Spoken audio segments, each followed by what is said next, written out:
call the meeting to order, please. Please rise for the Pledge of Allegiance. I pledge allegiance to the flag of the United States of America and to the republic for which it stands, one nation, under God, indivisible, with liberty and justice for all. Can we have a roll call, please? Wondergem. Here. Hybor. Here. Steffes. Here. Gardine. Here. Palmer. Here. DeHaan. Here. Klein. Here. Please All note, thank you. Please note, as a courtesy to the members of the audience and the Board of Education, if you have your cell phone with you, to silence it. Public will be able to speak during the public comment section if signed up. I have a pile here. Do I have any more coming in? All right, just want to make sure. All right, our first item is to approve our agenda. Can I get a motion? So moved. Support. All in favor? Yes. Opposed? All right. Next item, we're going to the reports agenda, and I'm going to propose, since we have a big room and some special guests, that we move our presentation up to the beginning so that these young folks and their families can take the center stage right away. Awesome. Okay, so we are very excited to have Mr. Martini and Cummings Elementary students here tonight. Go away, Mr. Martini. All right, good evening. Thank you. I just want to thank the board for letting us come tonight and kind of talk about a little something special at our school. Each year we're asked to kind of present something, and this year I thought, you know what, I really want to kind of focus on some of our leadership opportunities that we present at Cummings. So I brought with me a handful of my students that are definitely student leaders in my building and definitely future leaders in Grandville. I don't want to steal their thunder, so I won't tell you what they're talking about, but these kids really helped me. It's something I developed probably about 5-6 years ago. I just needed a little help in the mornings with helping make sure the kids are safe and make sure everyone's doing what they need to do as they're coming into school. So without any further ado, I'm going to call up my morning safety crew, and they're going to share a little bit about our program.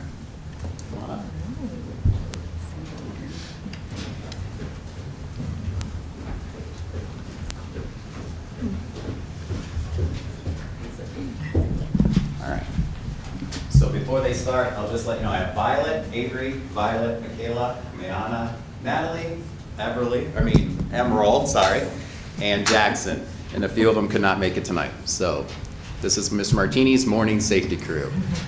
Good morning. Thank you for allowing us to present at your board meeting today. We are here to talk about Mr. Martini's morning safety crew. As you know, Cummings Elementary is a rather large school, 476 students to be exact. Mr. Martini is typically outside each morning, greeting students and making sure everyone is safe and getting to where they need to be. Obviously, with so many students and more than one entrance to the building, Mr. Martini cannot be everywhere all at once.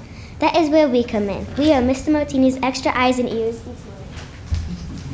As morning safeties, we sign up with the commitment to be morning safeties for the entire school year. Mr. Martini provides all the fifth graders the opportunity to apply for positions. Once he has parent permission and is sure we understand what we are signing up for, he invites us to the team. Mr. Martini provides us training, these cool vests, and we even get to use a set of student walkie-talkies. So cool. As morning safeties, we help all of the students stay above the line. We make sure they're being respectful, responsible, nice, and most importantly, safe. We make sure they're walking, using correct entrances, having parents with them if they're being dropped off from parking spaces instead of the curb, and of course assist them in any way we can. Sometimes a student may be crying, we find out what is happening and figure out how we can help them. Sometimes a student may trip and get hurt, or they may drop an armful of their school supplies, or they may be struggling with carrying all their winter supplies. Whatever the case, we are there to help them. All the students and parents know we are the morning safeties. They can tell because of our vests. So if they have a question or their child is a problem, who to go to. As morning safeties, we report to school between 8 and 8:05 a.m. Students start arriving around 8:10. We are assigned at our posts and supervise the kids before we let them in after the first bell rings at 8:20 a.m. We stay at our post until the final bell rings at 8:28 and everyone is inside. We have 2 safeties posted at each grade level entrance.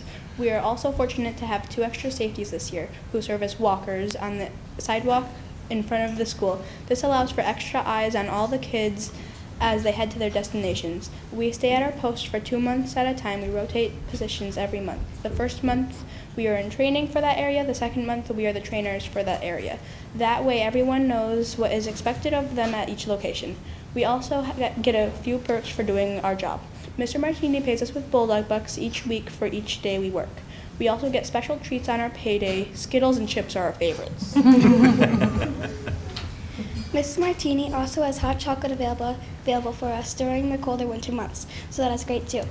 Overall, we all love being morning safeties. We like knowing that we are helping Mrs. Martini and our awesome school. On a related note, many of us in our classrooms are also end-of-the-day bus safeties. We have a number of students who assist our kindergarten and first grade students get to the correct bus each day. We meet them at the classroom and walk them safely to their buses. Thank you again for allowing us to present to you. At this time, we are happy to answer any questions you may have. All right. Thank you so much. I don't know if I mentioned, you guys can stay up here in case you have questions to take. I don't know if I mentioned, these are fifth graders. So, and I pick fifth graders, even though we have sixth graders in our building, because sixth graders, it was a little too challenging for me to find kids that were available in the morning because they have the 0 morning music class. So this is, like they said, it's a commitment. And I also want to thank all the parents who let their kids do this, because when they sign up in the fall to do this, it is for the entire school year. They're not, I don't rotate this, I don't change them out every few months or anything. They sign up from day 1 to day 180, whatever. So they're with me every morning. So it is a commitment. They're hardworking. They're great leaders. This year we have a number of girls on the team, but we have a lot of boys that do that too for us. So, and they also are the only students in the whole school that get to hand out Bulldog Bucks. And Bulldog Bucks, they mentioned they get paid with Bulldog Bucks, but those are kind of our tokens of when our kids are way above the line, they get a Bulldog Buck. And there's different things we do with that with our PBIS plan. But they're the only kids that are responsible enough to hand those out to the other students. So they're lucky there too. So they really help me out. I appreciate them so much. And they're open to some questions if you have any. Yes, Sure. Ms. Palmer. Yeah, I just wonder how it is when kids are acting naughty. What do you have to do? Yeah. Do you call somebody or do you come together as a team? Sometimes we correct them if they do it multiple times. We tell them if they keep doing it, we will have to bring them to Mr. Martini, because sometimes some of the kids keep doing it even though we're telling them to stop. Right, okay. So sometimes you gotta tell them more than once. Sometimes. Yeah, thank you. And Besides, they do a good job of letting me know, and then we go down and we'll talk to kids with a couple of the safeties that are involved and just let the kids know it's important. The little kids really do look up to these guys. Yeah. I know when they mention their bus safeties, they do really, they're our kindergarten first graders, they think these guys are just the best because they just think they're so cool. They're the older kids, they do look up to them. But sometimes we do have some troubles and we have to make sure everyone's toeing the line. besides your paycheck and your extra treats, so I know those are top on the list, what else do you really enjoy about doing this job? I like hanging out with the kids. Like we play games and rhymes and stuff like that. It's much fun.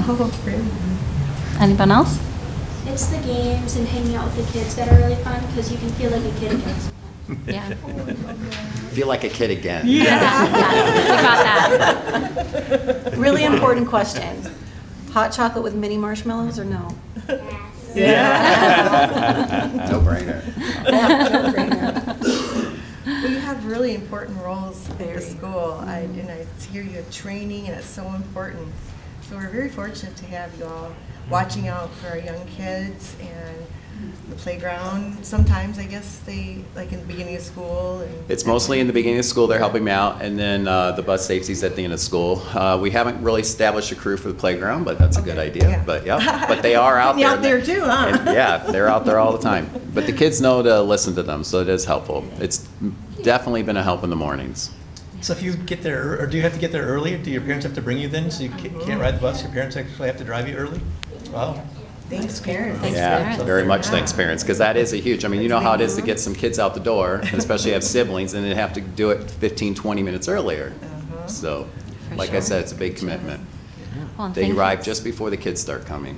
So is that the walkie-talkie that you have there? Yeah. And you, okay, and you guys are communicating to one another to, Very nice. Is there any fun codes you guys say? Like, no, all right. We have an officer in the back that might be able to help you out. So just in case. Yeah. Give you all the good codes. They do a really good job because that's another whole skill is learning how to use those appropriately. It's Yeah. not a toy. It's not a, it's a tool for their job. It comes especially in handy because on rain days they have different protocol. On certain cold weather days they have protocol. And instead of one of us running all over the building, they can easily say, hey, indoor start today or rain day start. And they all know what that kind of means. And the people at the other end, they're counting buses, so they're like, okay, bus 6, and when we know bus 7 is there, we know we're good to go for the day. So there's lots of different opportunities for them to use those in the way they need to. So they do really well with them. Very cool. Do you switch locations, right? So, and do you decide together who gets which location, or is that from Mr. Martini? Well, we have a meeting. We do a weekly meeting every Friday on payday. We have a meeting. We go over what's gone well, any challenges that we have, so we can address them. And then at the beginning of each month, so the end of each month, we draw the map on the board. Where is everyone now? And they all know better than me whose turn is it to rotate, and we rotate through. And I don't know if you heard, but we have everyone's at their entrance, and then this year we happen to have a couple extras, so we have some that are just on the sidewalk walking. So they know the drill, and they rotate, and then they train each other at each of their entrance. So there's never like two newbies at a post. So they always know what to do, especially for those rain starts, because you have to know which door to go in and where the kids can line up. And these guys they quick on their feet. Violet and Avery, they were they were at the second grade doors, and they realized that, hey, when we let them in, they're kind of booking it down the hall. So now, on their own, they said, we're going to stand here inside the building. And now those kids are walking to class really nice. So Problem solving. they're thinking on the spot. Sound like teachers in training. Yeah. Yes. Now, I know that you're helping the building a lot, and you're helping Mr. Martini, but do you guys realize how much you're helping your fellow classmates and students? Because being safe and feeling welcomed are two of the most important things that people need before they can learn. So you're not just helping out the bus line and keeping things moving, but you're helping people learn by welcoming them at the beginning of their day and greeting them as they I'm glad you mentioned that welcoming, because we get so many parent compliments, especially at the kindergarten door, because the kindergarten door is where our main office door is. And we get so many parent compliments. Oh, wow, your safeties did a really nice job today. Oh, they greeted me when they came in the morning. Or some parent might come to me and say, hey, I noticed a kid down by the bus is helping someone pick something up. It was really nice to see that. So parents do notice that they are welcoming and they're very friendly, and they have to be that way all the time. Yeah. And keep those lessons with you. I mean, it's going to sound corny coming from an old guy like me, but keep those lessons with you because they can take you a long way. I mean, when you start to get older and having that empathy, you've seen someone having a bad day, just to help pick them up a little bit it's a good feeling for you and for them, and they feel that, but also too that training, right? I mean, I think all of us probably in here in our jobs, we are constantly helping each other out and helping our coworkers out and helping our family out, our kids out, and helping them teach them new things. So all these lessons you guys are learning, believe it or not, you're going to use them the rest of your lives. So really kind of a cool program. Very true. Any other questions or comments? Well, thank you all for doing this. Thank you, Mr. Martini, and thank you to the parents. Thank you again for having us, and I just want to say thank you to the board for all you do to help make Grandville such a great place for me to work and a great place for our kids to go to school and our families to send them. So thank you. Our pleasure. Thank you. Good work, gang. Thanks, All right, thank you. We'll give them a moment to transition. They can I'm sure they have all sorts of homework to do. Thank you, parents. All right, going back to the top of our reports agenda, we're going to start with board member reports, and we'll start over here with Brett. All right, it seems like it's been forever ago, but going to the play, the students did an awesome job with the play, and the staff for putting that on. Pretty amazing what they can do there and the performance that they did, so that was pretty impressive. And then for us, the rest of the month, it's just been lacrosse, powerlifting, and football, and hard to believe, but we had their first football video team meeting kind of thing last night. So that's starting already. So that's what we've been up to. Thanks for the report. Joe? Just took in a couple of middle school girls basketball games. My stepdaughter plays for the 7th grade Maroon team, and what a great coaching staff. I mean, unbelievable, calm, very willing to teach the kids as they're coming off the court. Just awesome. Really, I'm just really impressed. Fantastic. Thanks for being there. Yeah. And how did they do? Good, Good. good. Undefeated so far. Awesome. It's love to hear that. Bob? Yep. You know, I wasn't going to say anything, but now that everybody knows, or maybe they don't, I am a grandfather as of February 10th. Very excited. Future bulldog. A future bulldog for sure. Hudson Michael, to my son and Kaylee. So my son married Kaylee Walkus, major softball player here at Grandville. So thank you all. And we are very proud grandparents, my wife and I. Congratulations. That's Yes, kind of doting, but You, every right, you should be. that's all I have. Okay, great. Amy? That's fun. Okay, so we were lucky enough to go Saturday to the cheerleading district competition, and my heart was racing the entire time. I am a hockey mom, and I don't even know how those parents sit through those competitions because it is stressful, but they were amazing. They came in first. They're going on to regionals, I believe, this next weekend. Those young women are stellar. If you ever get a chance to see them live, it's heart-racing. The band and jazz bands, they're getting ready for festival on March 2nd and March 9th. So there might be a need for some additional help. They always need help in having the day run well, getting the students to where they need to come, welcoming other schools into our district. So if we can get help for the jazz and band festivals, that would be great.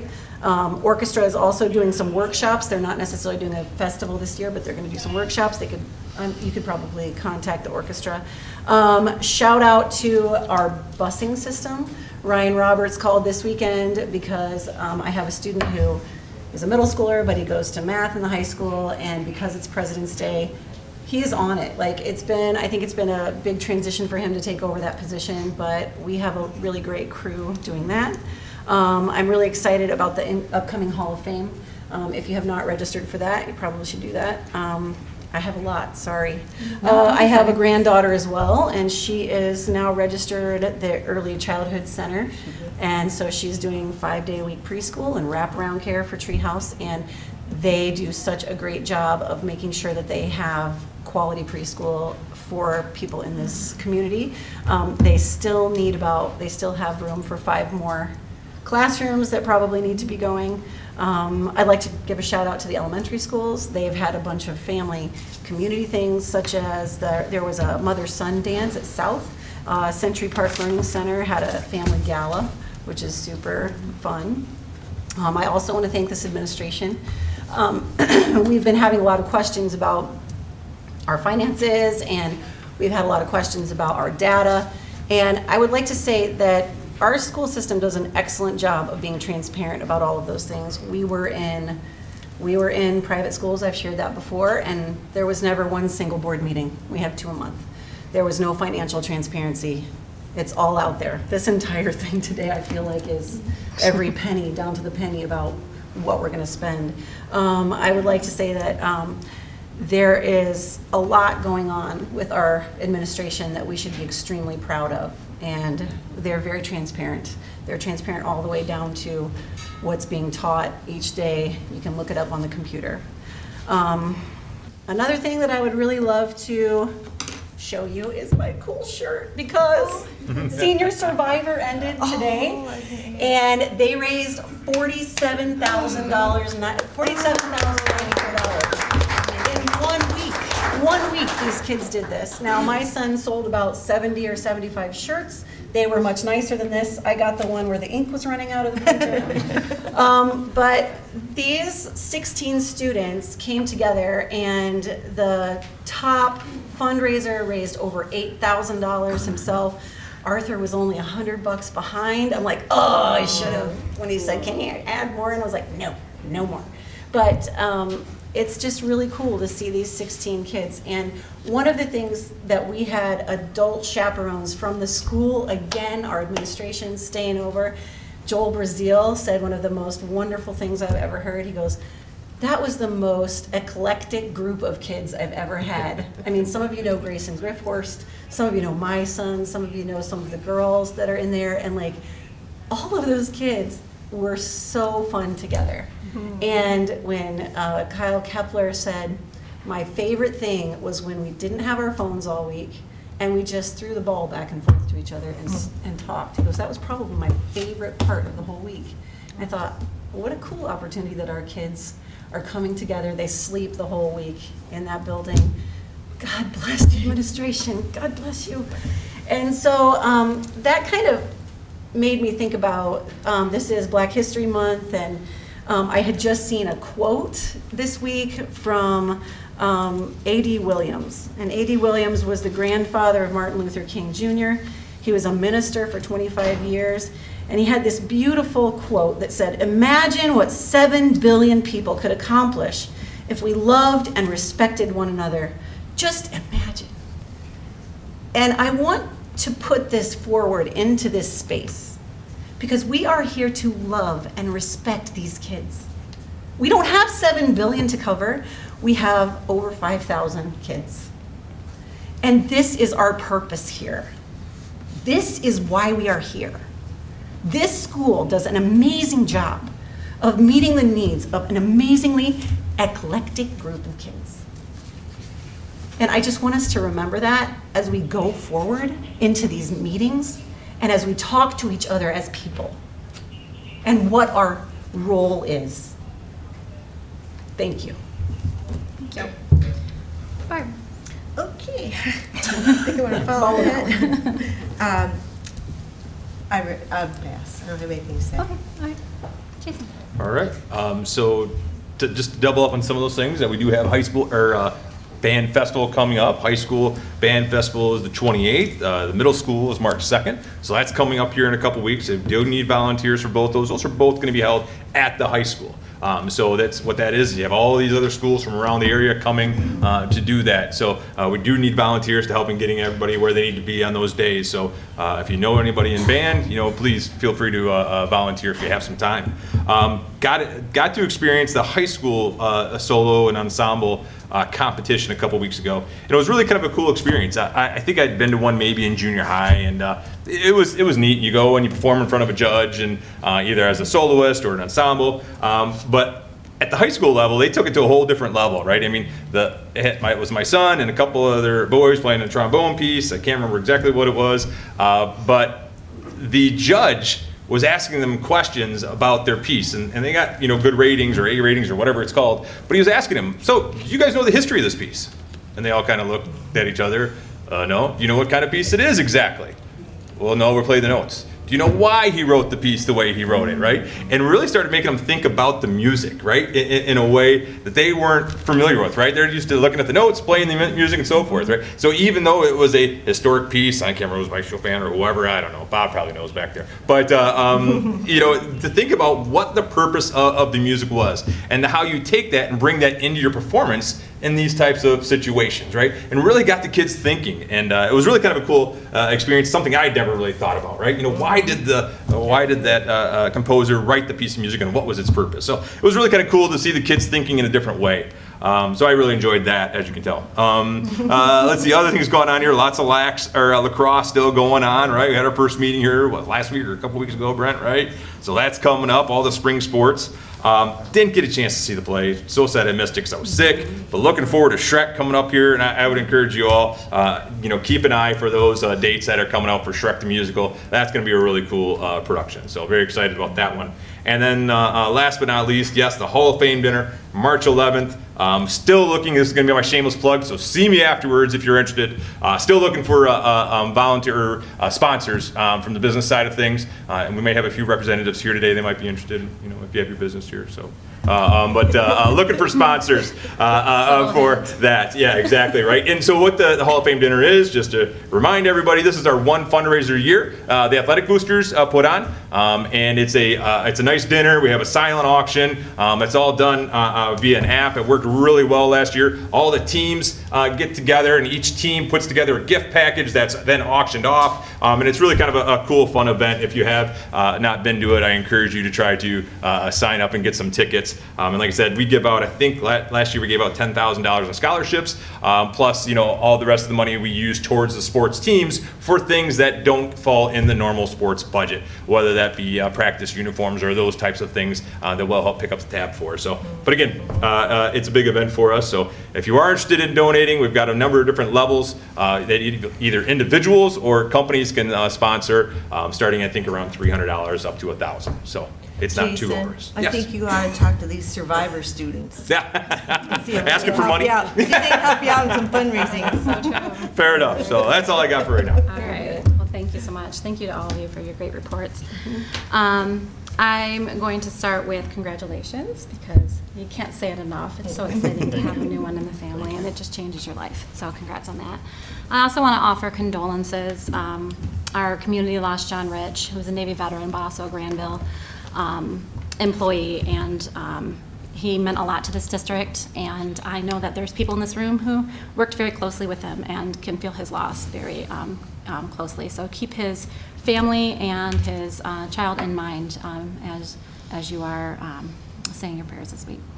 Also, I don't think we should go past this week without offering condolences to Michigan State University and the tragedies they experienced there this week. And I think it's important to say the names. So to the families of Brian Frazier, Alexandria Werner, and Ariel Anderson, Grandville Public Schools offers our deepest condolences. May we never experience the tragedies that happened there as a state or as a community. I'm proud to say that we have a strong plan in place, and we will continue to review it, and even tonight we're putting some things on our agenda, purchases that go to bolstering that plan. So, but I know it's been on the heart and mind of everybody in our community, and it's been touching our families very much, as we have many graduates that are attending Michigan State and alumni from Michigan State. On some other notes, this week I had the pleasure of spending some time with one of our librarians and talking about books. It was such a lovely conversation. I have a massive quantity of books that I was donating because I have a lot of boys and they did a lot of reading, and now they are beyond that age group. So we picked through them to meet the ones that are already in our district catalog to match them up. But then we talked about the history of some of the books and the background of the authors, and the knowledge that they have is phenomenal. Things that I didn't know, and the caution and the care with selecting titles. It was just such a great conversation to go through. And I still have a massive quantity on my shelves that didn't match the district library. So anybody wants some young adult fiction, come on over. I have a ton. It's going to get donated soon. So that was a great conversation. I had the opportunity to attend some of our Unity basketball games, and that just brings me joy to watch the students participate and have their moment in the light. And I love watching our support students too, helping them out on the court. So that was wonderful. Also went to solo ensemble. Loved listening to the judges and the adjudicators there talk to the students. It's great. But I also want to call out the band performance on last Sunday. They all sound phenomenal. I'm always in awe of what they can turn our students into as musicians in just a few years and an hour a day. I know it's more than that, but they played a 15-minute piece. 15-minute piece. They're going to festival with that this week, and it was phenomenal. There's a young man, I don't want to say his name wrong, Davin played the English horn and the oboe solos that were amazing. I didn't get the gal's name, but there was a piccolo player who, my husband reached over and said, "Whoa," to a piccolo. That was they're phenomenal. So I'm just so proud of what our programs do with our students, and especially want to say thanks to Eduardo Garcia for jumping in this week too. I don't know if you knew, but at Solo Ensemble we were down a director who had a family emergency, and our staff just jumps right in, and they keep doing. And family was there too, unloading trucks, reloading trucks, moving things around, and making sure it happened. So that it went off, and lots of ones. That was great to see. Also had a great opportunity to go out to the KCTC Avionics and Aviation Mechanics program this week and see what they had going on there. And I have to tell you all, I know it's a separate program. Why am I talking about it? Because the first thing they came up to me and said was, "We love Grandville students. We love your students here. They are the best. They are helpful. They are kind. They are smart. They are always hands-on, asking great questions. We just love them." And they heard about our program that we passed and approved last week for an aviation piloting course at our high school, and they said, anything that you want to do to connect, we want to make our programs connect. If you need parts, we have spares. So, listen, if you need to touch a plane, we have 10. They have a helicopter. It was such a cool thing to see what was going on out there, and personally to watch my own son's joy as he ran around the room and look at this, look at this, look at this, but also just to see the connection and the impact our community has on other schools. So that was great to see. And then, like, personally, I think it's always great to continue developing our knowledge and our skills as board members. And one of the things that I have committed to actually through my work this week, or this month, was to reflect on Black History Month. And I encourage our board to consider some of the conversations there, and had a great one this week with a panel on LinkedIn after watching the film I Am Not Your Negro, and it was so impactful. We rewound several times and re-listened to the words because it was just taken from a point of view of let's talk and let's listen. And I think that there's a lot of that we all can do. We can stop and listen to one another on a variety of topics, but it was particularly poignant. And if anyone ever wants to sit down and watch it again, I'm happy to have that conversation and think together. I think it's always a good thing to keep doing. I think that was it for me. I will pass the mic. Okay, thanks. And I really don't have a lot. We had Cummings Elementary, and that was a key part of mine. But I'd like to thank all of you for a well-rounded summary of all the great things that are happening in Grandville Public Schools. And just, again, very thankful for the staff, our community, our parents, the people and their involvement, and they really care about our kids, and that our kids are involved, not only involved in school, but in connected in whether it's sports, scouts, band, whatever it is, that they see the importance of kids being connected. I've never been in a community that values that so much, and it pays off so much for our kids. So just want to say thank you. It's a wonderful place to live. I'm very blessed to be here. Thank you for that. All right, our next item on the agenda, we don't have any old business, so it's consent action agenda. Can I get a motion? Support. All in favor? Yes. Opposed? All right. Next, we're moving to regular action agenda. Just to let our audience know, it's quite heavy tonight. We have a lot of purchases, which is pretty normal at this point in the year, planning forward. So just giving you fair warning. We have several items. I think 13 to be exact. All right, so our first item. It is recommended that the Board of Education approve the attached 2023-2024 school year calendar, which is aligned to the Kent ISD Common Calendar. Can I get a motion? So moved. Support. And as you can see here, we have a proposed calendar. We have a tentative agreement with our association on it. We get together and talk about this. There are portions of that calendar that are countywide pieces, so we put those pieces together and have discussion about the rest. And again, I think very similar to the ones we've had, we had in the past here, and we present this to you and just wonder if you have any questions. Raj, so we're pretty much on schedule for where we have been for the last several years? Yes. An advantage, and I probably should point this out, we start a couple weeks before Labor Day. We've done that for some time. There are a couple advantages to that. One, ISD does the same thing, and so all the programs that we were talking about, those align, and our kids, they're back in their experience as those are happening. And another very important piece is that we're able to end the semester at the holiday. There were some years there where our kids would go on a holiday break, come back, and then you'd have a small portion of time, and then you were into exams, and then you were starting the second semester. This makes it nice and clean, and it allows students and their families over that holiday break to enjoy what that holiday break is meant to be, which is spending time together with your family and not worrying about exams and so on. So that's been a great thing. We've overwhelmingly heard very positive things from our parents and our students regarding that. Well, you tied right into where I was going to go with this. So when we look at KCTC, and you mentioned the ISD, so that ties into that,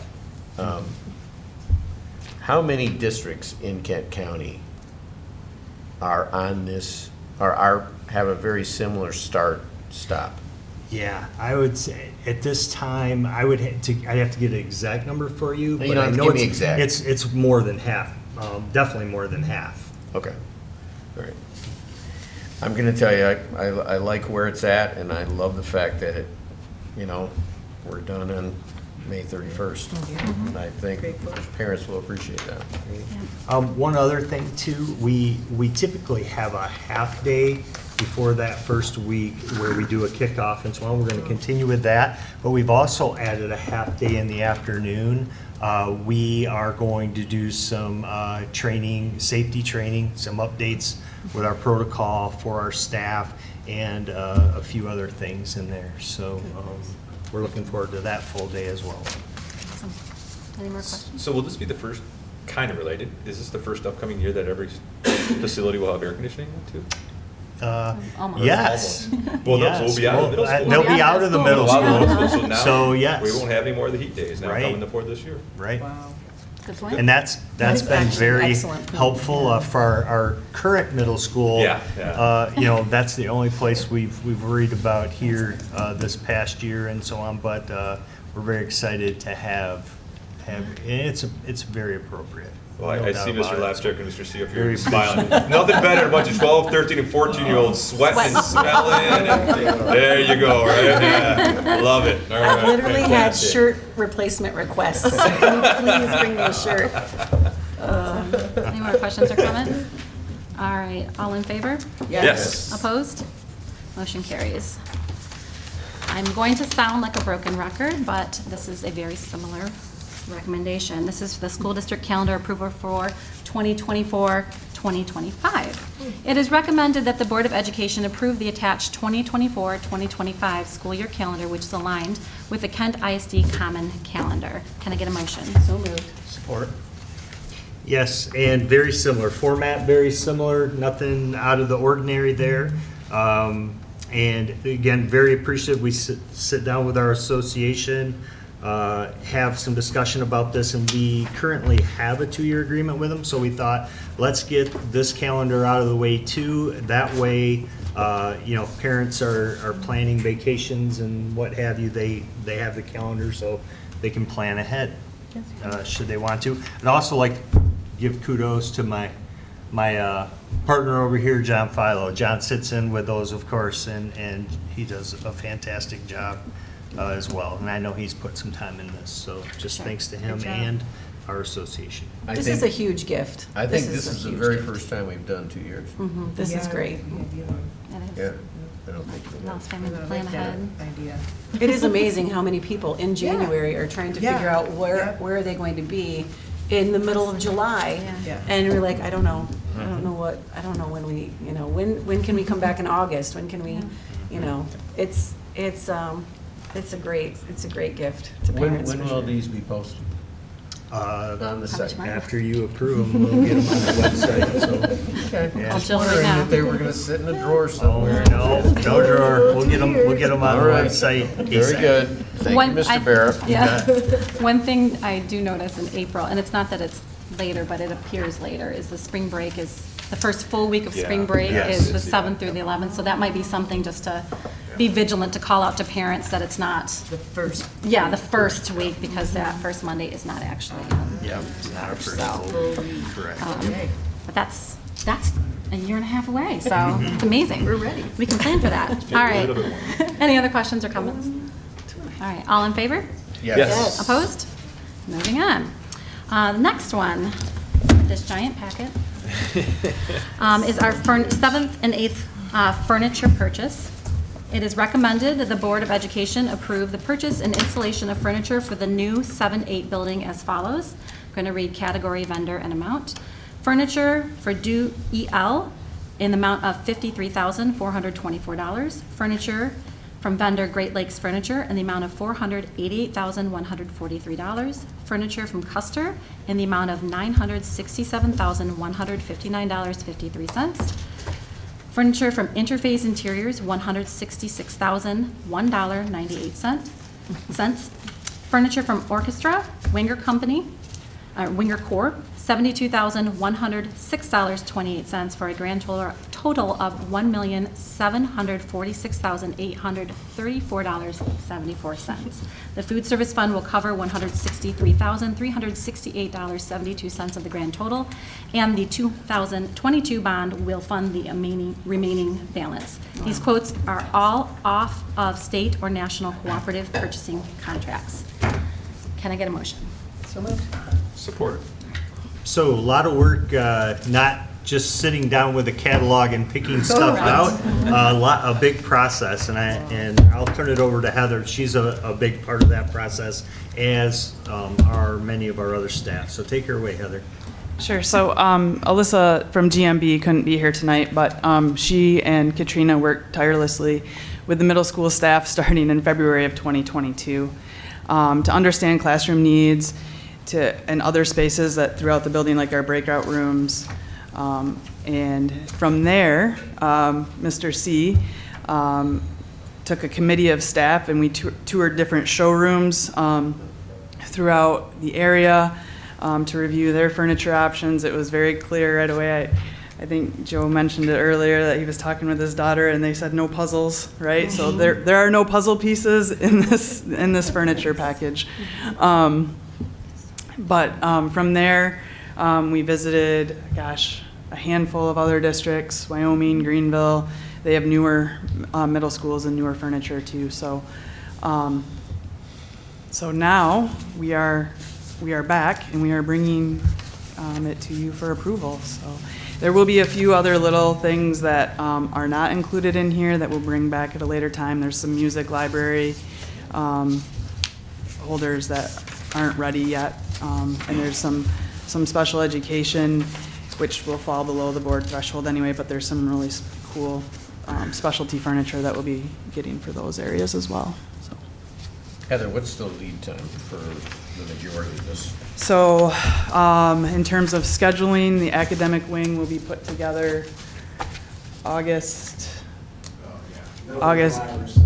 furniture in middle of July, and then they'll start putting it in the academic wing. Is there any probability of a delay based on the timing of the order?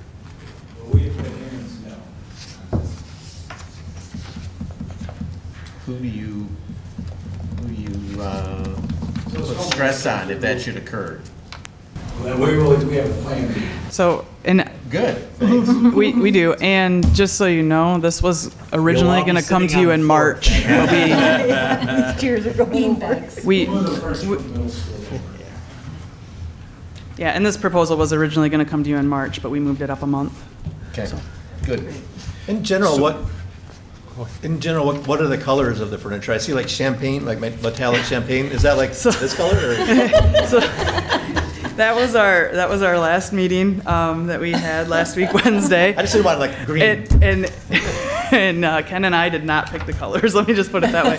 But there's some grays. There's some wood tones in the desks. The carpet that they picked out has got a gray and a kind of a lighter fleck in it as well. So a lot of what they picked is to offset those colors. He's wondering, is there any colors from the 70s? I have a question about the colors as well. I am concerned about it getting dirty. And I don't know if it's treated, but some of these are like really light color of chairs and. I don't think any of the visuals are the actual. Yeah, those are. Okay. Yeah. I'm like, wow. When they do these things, they pull out electronic so I'm just looking images. at the Yeah, shape. I can tell you for a fact those are not. Okay. Yeah. Because I was really concerned, I mean, I have 6 kids and spend an hour wiping my white cabinets off today. There's like a fluorescent green color in some of their I did examples see that. for media center. Yeah. Okay. No, there isn't a lot of light colors. There are some fabrics that are really cool combinations of colors. The ironic thing is, Arlen and I were brought in to pick out the carpet about a year and a half ago. We picked it out, and they reached out to us later today and said, "You do know you picked the same thing you had in the office of the middle school." I had no idea at the time. But anyway, everything is blended in, but they're very. The student chairs are black or gray because we couldn't get White. No, we couldn't get the maroon. You don't have our maroon, we don't want our maroon. We couldn't match our maroons. We said, no, then we'll go black or gray. There will be some really cool maroon, soft furniture that will be in casual, in the extended learning areas. Mostly natural wood tabletops. Yeah, it's beautiful, those natural wood. But yeah, don't go by the images in there because they're just what they had for their. I was concerned. So you mentioned the puzzle pieces, right? You know, in the middle school. And we had some kind of unique furniture in here, like the hokey stool, which is my favorite name of a piece of furniture. So how are we making sure that those are things that are actually going to be used, right? Because I hate to spend money on stuff that doesn't get used. I mean, what kind of steps have we done to kind of take a look at that and minimize that? Yeah, so the biggest thing that we heard from a feedback perspective was flexibility. So we have kids who prefer to stand. I mean, you know, so we have some of the taller tables in the back, and in talking with the teachers, like there's a plan. They'll rotate through those for students who are interested in that. So, and some kids just need that stool just to wiggle back and forth a little bit. I know when I sit in a meeting, I really love it when I have a chair that spins a little bit, because if it's a really long meeting, I need to move too. Yeah. So I hope that answers your question, but the feedback that we received is really what drove the purchase. Good. Yeah. Is everything state bid of amounts, or do we have to go higher on some of the furniture? They're all bid off of state or national cooperative purchasing contracts, yep. So, and there's a page in there that lists the company and all the contract numbers. So my question for Arlen is, with the amount of this purchase from a variety of providers, do any of them provide staff to support installation? So the cost of this includes installation? Because I was wondering how you're going to do it with your staff. Got it. Great. Thank you. So when it's delivered, it'll go right into the final spot then? We had to identify specific classrooms. They're going to stage it just as the kids will walk in and we see. And if you weren't aware, that's actually our August board meeting. We're going to be unpacking furniture and Oh, cool. But if you do need hands. You can do it, Barb. I'll be supervised. Move it here, move it there. Any more questions? Well, thank you. This is a lot of thought and detail and process to make it all come together. We are really looking forward to seeing the final process of this. This is a big purchase, so we're going to do a roll call vote. Okay, here we go. Wonderjum. Yes. Palmer, yes. Hybor. Yes. Steppes. Yes. Gardine. Yes. Dahan. Yes. Klein. Yes. Motion Motion carries. carries. Awesome. Thank you much. Our next item, 5-6 playground purchase. It is recommended the Board of Education approve. We got the orchestra. 7-8 orchestra. Let me find where that one's. Thank you. I've stuck to. There's so many. Yeah. There's a couple. You know what? I have it. I just read the wrong one on the list. Thank you. You guys got my back. The orchestra instrument purchase. It is recommended the Board of Education approve the purchase of new instruments as follows. Middle school orchestra category, vendor Booth Music LLC in the amount of $64,366. Can I get a motion? To move. Support. Yes, so bringing this to you, you may remember in May of 21, you approved instrument purchases for high school band, high school middle school, high school orchestra, and the elementary's music program.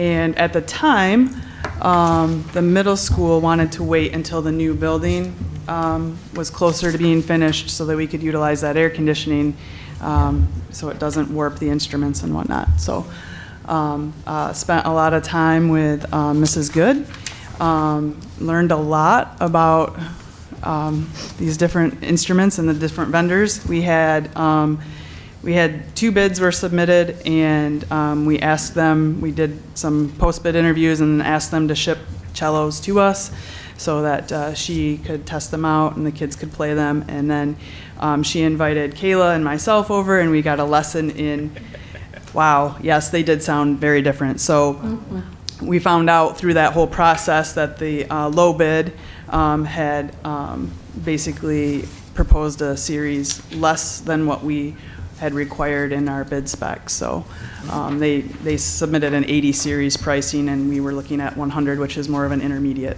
pricing. So Nice. Thanks for catching. Yeah. Any more questions? I love that you went there and heard the sound. That's fantastic. Oh, it was. And you played it too? Oh no, Oh, no, I don't know how to play it, but it was definitely, you could definitely tell a difference in the quality. All right. Another big purchase, so we're going to take a roll call vote. Okay. Wondergen, Yes. Hybor, Yes. Steffes, Yes. Gardine, Yes. Palmer, yes, DeHaan, Yes. Klein. Yes. Okay. Motion carries. All right, now to the playground purchase. We're looking at the 5-6 playground purchase.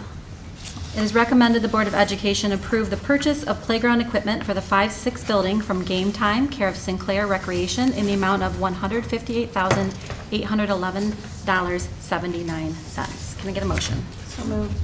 Support? So on this one, we got to work with Mr. Mulder and some of his awesome students currently at West Elementary to help with some design and what they'd appreciate, what they wouldn't use. So I can kind of fast forward here, but the contract is a state contract via My Deal. We are looking at, for the majority of the equipment, 12 to 18 weeks, but there is one piece that is 18 to 36 weeks out for that. Cool thing about that is that that building will be shut down this year, so as soon as it gets in, they can work on it because it's outside, so they'll get it scheduled that way. So, but I think probably one of the coolest slides is more this view here. So you can see the basketball courts, they're going to get new hoops out there. That'll be redone. We're adding some seating, as you can see, with umbrella over here. Swings. We will have ADA accessible for the swings. And then in talking with students, this is kind of what they picked out. So I don't know if... Hey, Bri, I got a question. Always got to have one question. You're in the back of the room. You're expected to question. No, it's easier. So, 5th and 6th grade, I just want to know, do we need this? I'm not poo-pooing it. I'm just, when I see someone of that age, I don't see them on playground equipment. So we talked a lot with some of our 5th and 6th graders around the district through this year, and a lot of them said we want something to be able to play on, but not necessarily the little kid playground.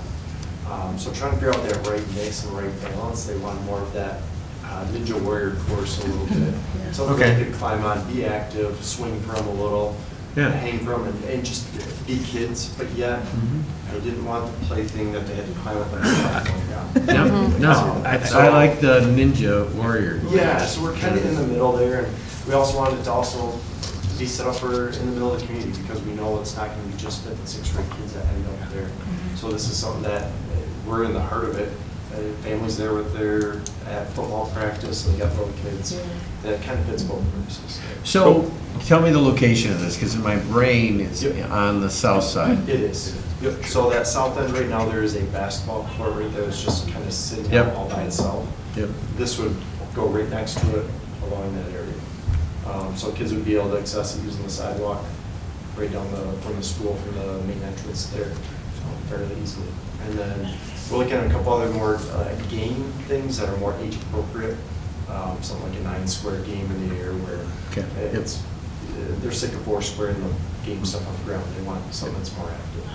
Is there any, are you guys looking at anything with regard to the backside where the ball diamonds are? Are you looking to modify them, upgrade them?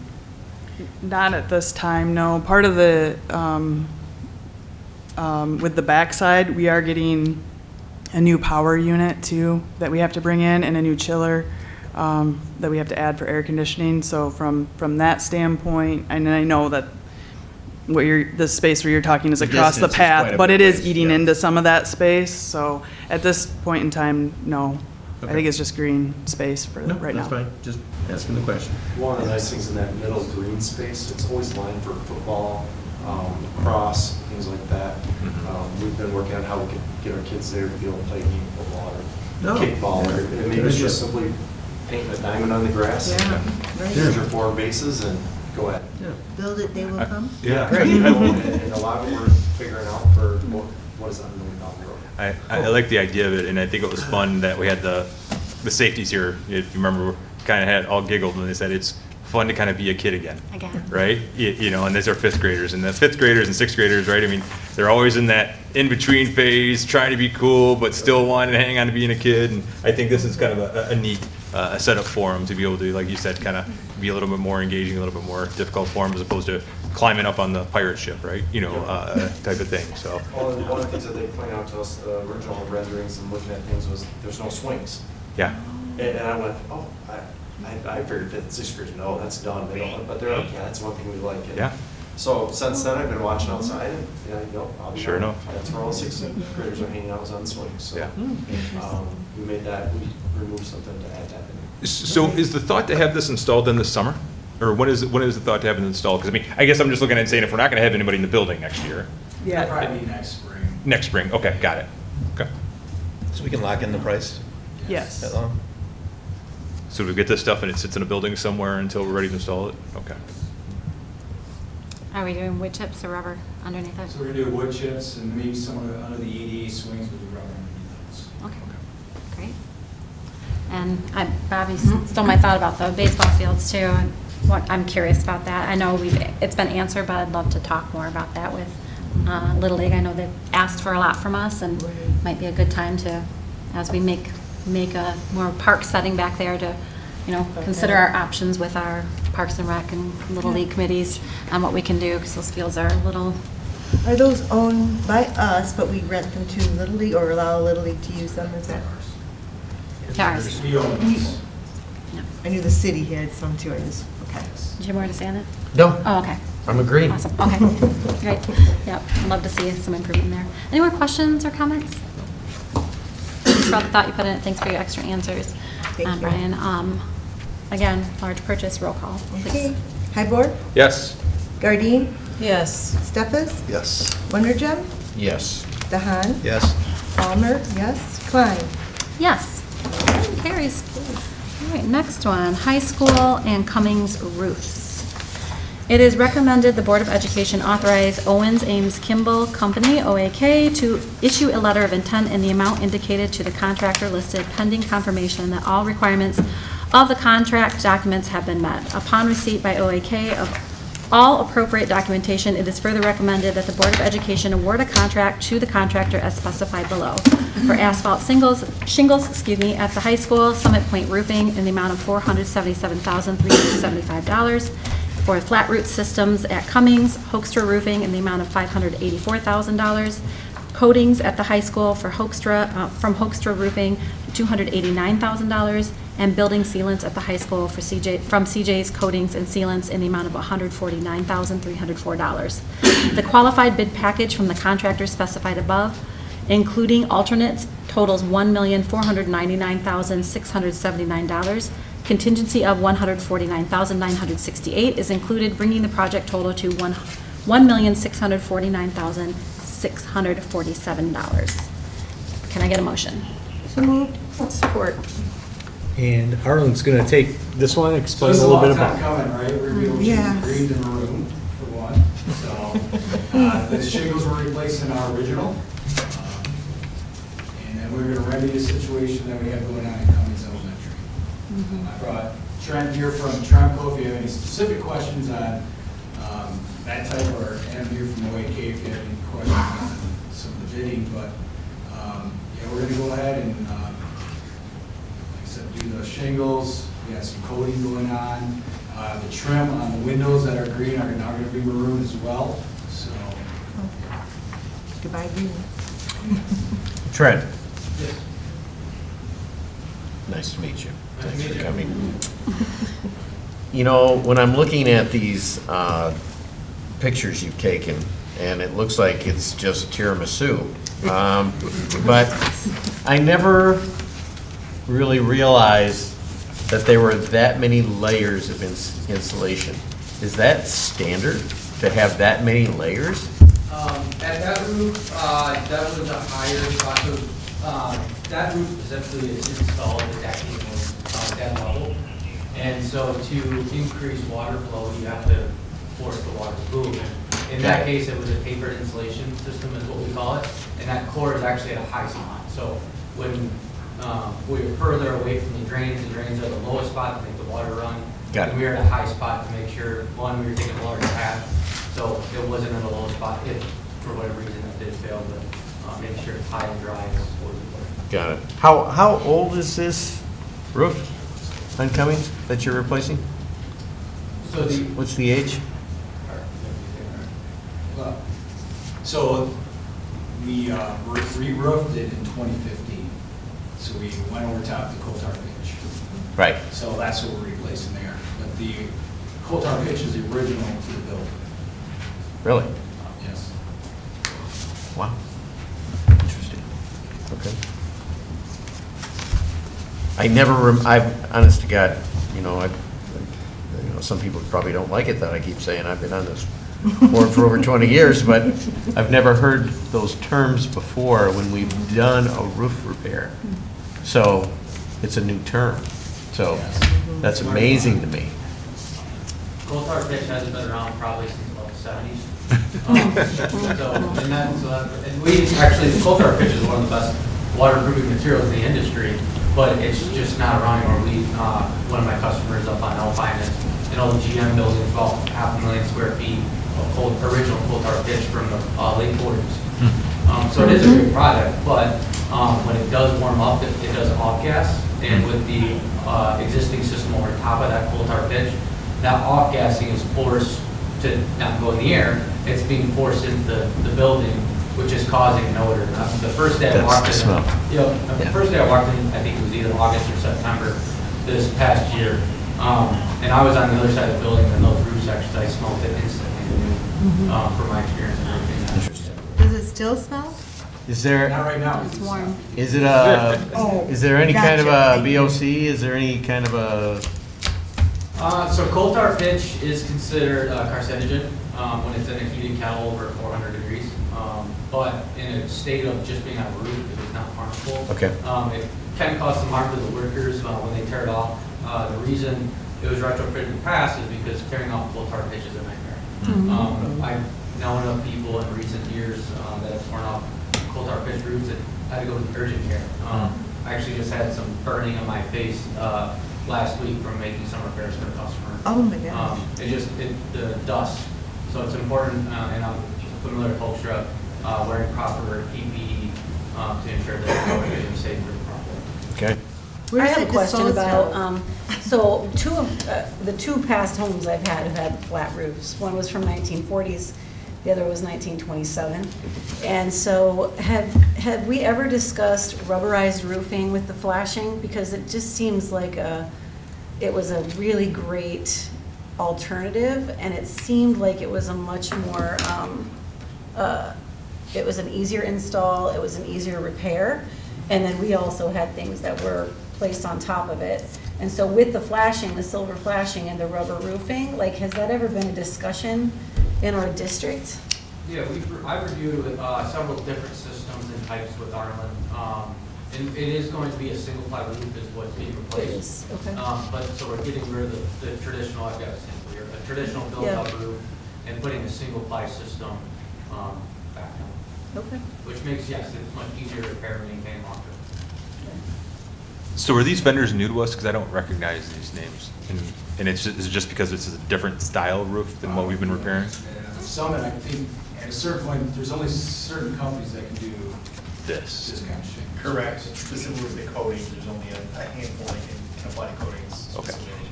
All right. I was thinking I didn't recognize these names at all, so. Trying to learn, Bob. I think Oakshire did. You're paying attention, Jason. I don't have that history, but I'm trying. You're paying attention, I'm loving it. Barb, did you have another question? Oh, I just wondered, is the roof leaking or anything like that? So nothing coming in with, okay. Thank you. And just for giggles, how old is that building?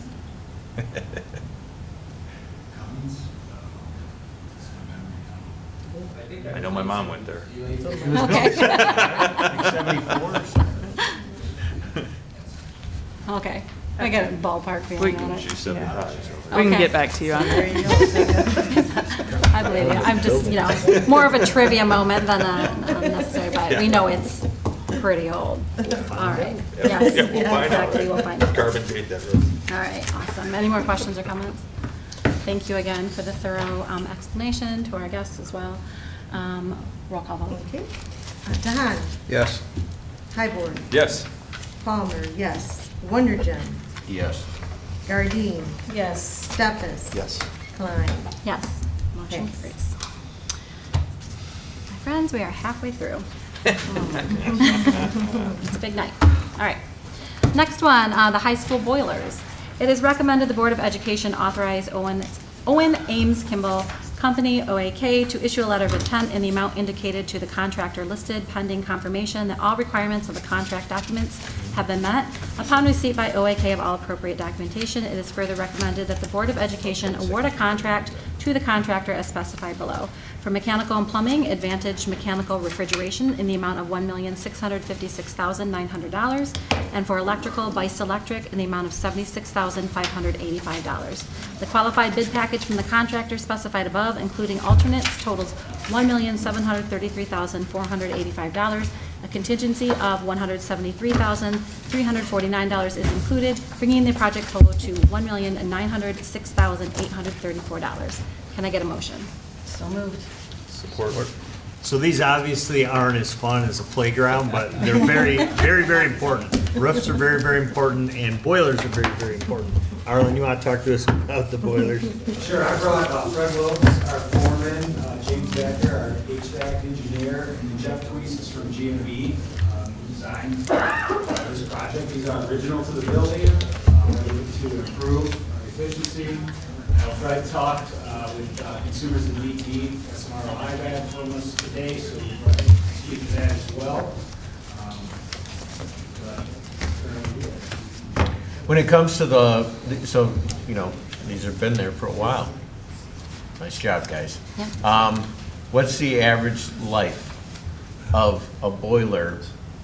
Not necessarily today's boiler, but when you look at the age of our boilers, is this median? Is it? How long do they typically They last? could probably go longer, but you're wasting more money. Energy. Yeah. I mean, those boilers are built to last until the building's not there anymore, essentially. But the money that you get up in energy is crazy. I got a number today from the boiler people. We could look at an excess of 20,000 in savings annually by switching the boilers out.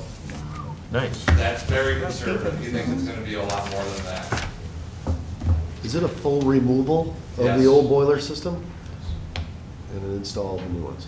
Have you seen the boilers at the high school? They're bigger than some of these houses out here. So I'm serious. They are. We're going to put some in that aren't much bigger. They're a little bit taller than this podium and maybe a little bit wider. Well, I'm glad to hear you say that, because the pictures, I was like, we're spending $1 million on something that big? That doesn't Well, that's look- a water heater. Well, I know, but you're looking at some of the other ones too. I was like, that doesn't look big enough for $1 million or $2 million. I know I'm glad to hear you say that. Some of the old boiler systems were obviously workhorses, and then they've done their thing. Have you looked at possibility of changing out the guts to make them more efficient, or is that just off the table altogether? That's Not off worth the it? table. Okay. So not only are we going to save money yearly in gas usage, but we're going to reduce our carbon footprint as well, which is pretty important. So we also, in that house from 1927, went from a 50% efficient boiler to a 98% efficient boiler. One of the things I wonder is, we're talking about all the different piping that also goes along with that. So that is a complete gutting out of every single pipe and everything else. And so my question is, where does that stuff go when you're done with it? As far as the piping that comes out? Everything, like where does that, do you have a specific company that then like does anything with the recycling of it? It's curious. I don't know where they took ours. Yep. So of components that can be kept as like spare parts off from pumps and things like that, the district will have options to keep stuff like that for spare parts if they desire. The rest of it will go into metal recycling.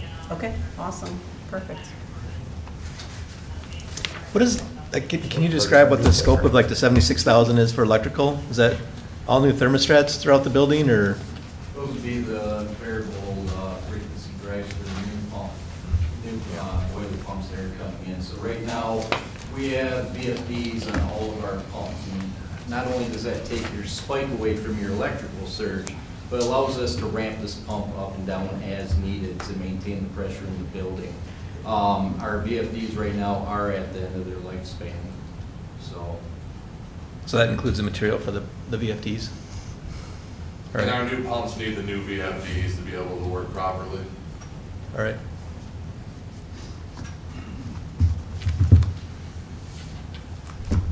Any more questions? This is sort of like a little Christmas present for you guys, right? I'm excited. Life altering, right? You're gonna be able to stand in your boiler room and have a conversation while they're running, because you won't hear the boilers run, but you're gonna be surprised at how nice these will be. I know not everybody appreciates that, but a couple of us do. Yeah, yeah. Do the boilers heat the pool? No. We have a separate boiler. Separate, that okay. heats the boiler. Are these comparable to what we're putting in our new building as well? Yes. Same, identical? We have Similar. air goes in 6 of our other buildings and Fulton's and the rest. Okay, BTUs might be different, but they're very similar. okay, great. And do you all need any extra support or training with having new units with updated components? You know, the nice thing about Airco, R.L. Detman, who is the rep for that company, and all that is online. Yeah. It's great. That's fantastic. Good to hear. All right. Any more questions, please? All right, let's do another roll call. Okay, Hybor, Yes. Stefas, Yes. Gardine, Yes. Dahan, Yes. Palmer, yes, Wonderjum, Yes. Klein. Yes. Yes. Motion carries. Thank you very much. Our next item on the agenda is the West Elementary PA system. It is recommended the Board of Education approve the purchase of a new upgraded public address PA and classroom audio system from Bloom for a total purchase price of $127,653.81. Can I get a motion? Moved. Support. And Oh, I just want to note the funding source on this is general fund. As part of this most recent state aid budget, there was money set aside for every school district for the same dollar amount per pupil. Ours ends up being $643,000 for safety-specific initiatives. And so this is one of them that you'll see tonight, and then we have another one coming later. So essentially, it's 127,653.81 coming out of our budget, but the state's putting in the same amount. Correct. Thank you. Thank you for clarifying that. so we have Walt, we'll turn it over to Walt, and Brian's here as well. Brian knows a lot about this. We should just system ask as well. Brian. Okay. No. Don't I'm let him only off teasing that you, easy, Brian. Bob, come on. Yeah, come on. Well, I always give Bob, so. So this is the replacement of the PA system, which includes bells at West Elementary. So obviously the district has a public address system, a bell system at all of our elementary buildings. West Elementary, or West system right now is not entirely functional. So the system predates me, which is over 15 years at Grandville, so it's getting to the point where for the vendor to try and repair it, we're having to look at places like eBay to find parts for the system anymore. So when we looked at the need to replace the PA system, we looked at possibly increasing the capability, like what can a modern PA system do besides just being a PA. So this system represents some additional capabilities as far as classroom audio. So each teacher in each classroom would have a pendant microphone that would, there's 4 speakers in each classroom. It would, provide audio reinforcement for as teachers are speaking. And then also that pendant microphone will have an emergency alert button on it. So the system allows a teacher, if there's a situation that arises in their classroom, to hit that button, and then we can specify people in the building or even outside of the building that need to receive that notification that something is occurring in that classroom. So, is there any other elementaries that are going to have this? This will be the first elementary in the district to have this system. So, of the 600 and some thousand we get from the state, Heather, is there anything on the horizon to help, besides the other item that's on the agenda, to help support that? Not for the other elementaries at this time. Okay. There are other things that the Security and Safety Committee thought were better to start with. And you'll see that when we get to the next item, or to the... And then we upgraded West 11 years ago? 10 years ago? When did we redo West? 2000. The entire building, when did we do that? 13? 14? Yeah, it was 14. Was It was it? right So we didn't touch the PA when we made everything else beautiful? Correct. The PA system that was in the building was the same system that's in there now. I will say that there has been minor expansions, as the office was renovated, for example, different classrooms were added to the building. Obviously, PA speakers needed to be added to the system, but the core of the system, the amplifier, all of that stuff that makes it work dates back to more than 15 years ago. So, is there a period of evaluation before you decide to try and support this with a budget item in another building or more buildings? So one of the process that we went through, because obviously this does represent a significant investment in something like a PA system.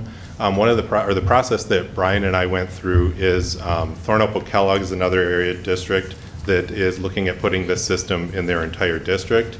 In fact, they're just finishing up putting the system in their high school as the last building that they're fitting the system. So Brian, myself, we were able to travel out to that district and see the functionality of it, make sure it would meet our needs and provide what we were looking for.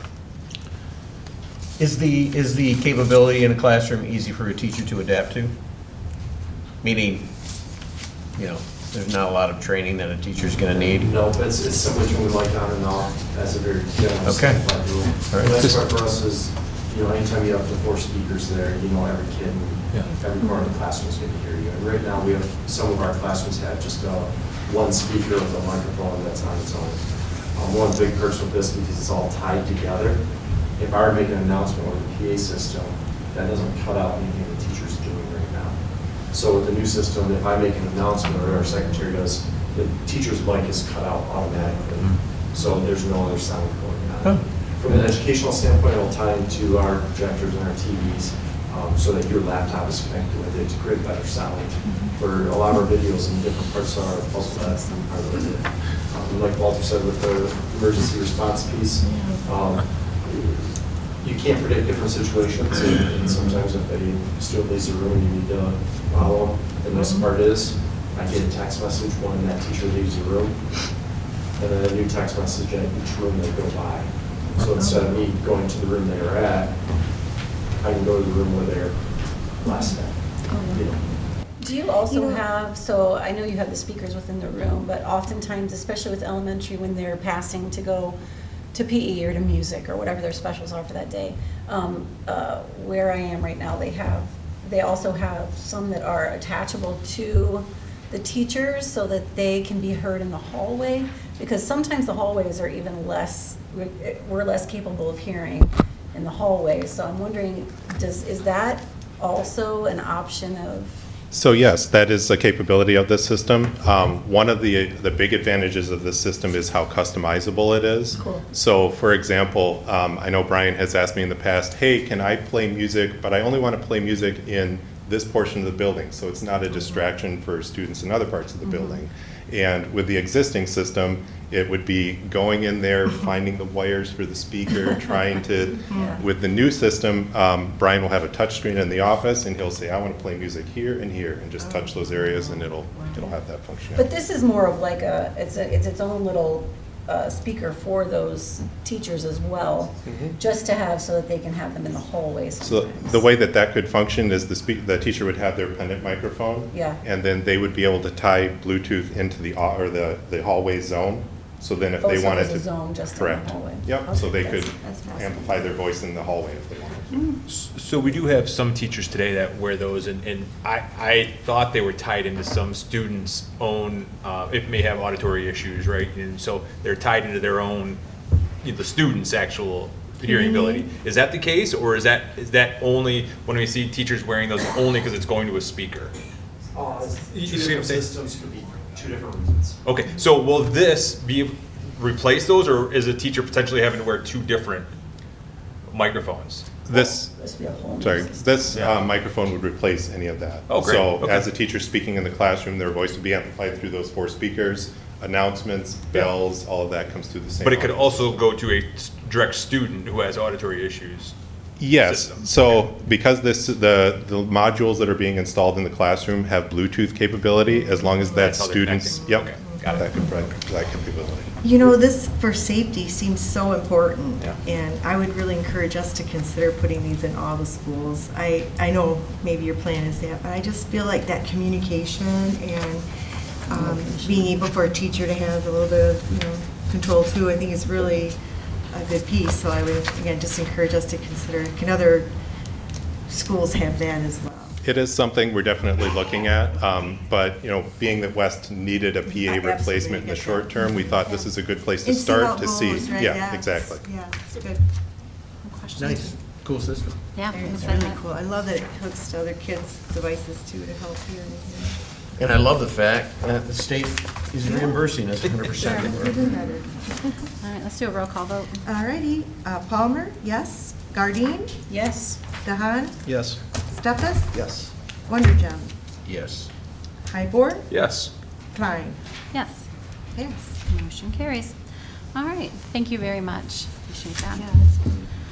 Our next item on the agenda is a financial literacy class. Love this. I hear from parents all the time about this.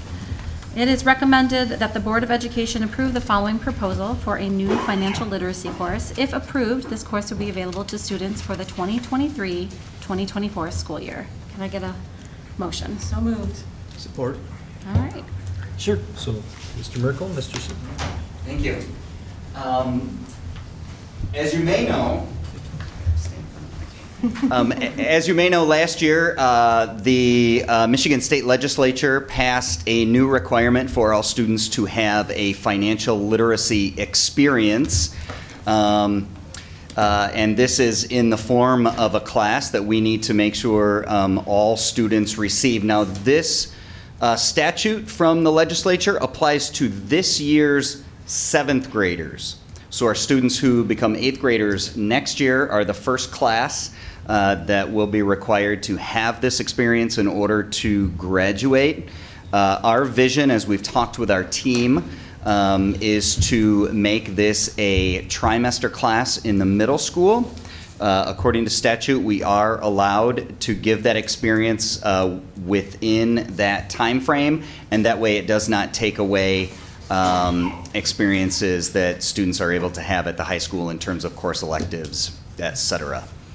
We are still waiting for specific guidance from the Michigan Department of Education on standards. The guidance that we've given that you read in the packet is that it will be based on the financial literacy standards that are part of the approved K-12 social studies standards. We already have a couple of courses that will overlay this at the middle school currently. We have a consumer education class that already covers a lot of this. This will likely overtake that for all of our students. It will not infringe on the personal finance class then at the high school. This will just be a springboard for that. We have a lot of students that have successful experiences within our financial literacy class at the high school already, and that will have the opportunity to just build on that. So Scott, this isn't a shot in the dark. Your curriculum isn't, you're probably pretty close to what they're, Yeah, you know, absolutely. They're zeroing in on. Yep, right? Absolutely. And we expect that we're going to be right on. We're probably going to be broader than they are, in more depth. The other fun thing about this is that we've already in the past worked with some local financial institutions. Arbor Financial is one that does some community outreach. They come in and do lessons for kids on personal finance already. So they're already building actual resources that can help us create a really real-life, rich experience for kids. Okay, thank you. Any more questions or comments? All right. Can I get? Do we Sorry. have No, actually, we can go straight up on this. Okay. All in favor? Yes. Opposed? All right, we're great. Thank you for this. Looking forward to hearing more about it. Thank you. Our next one is the GMS Bulldog Power Class.